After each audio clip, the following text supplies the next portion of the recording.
welcome sa next stage, retrofit. So papakita natin yung install natin na projector fog lights at saka auxiliary lights.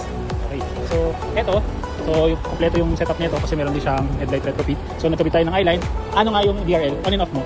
Pati yung green light. So nagkabit tayo ng DRL eyeline and also yung green lights. Tapos signal mo din, hazard yan. So may sequential light yan. Tapos bukod dyan, nagkabit tayo ng projector fog light. Okay, may high beam din yan. High beam mo nga.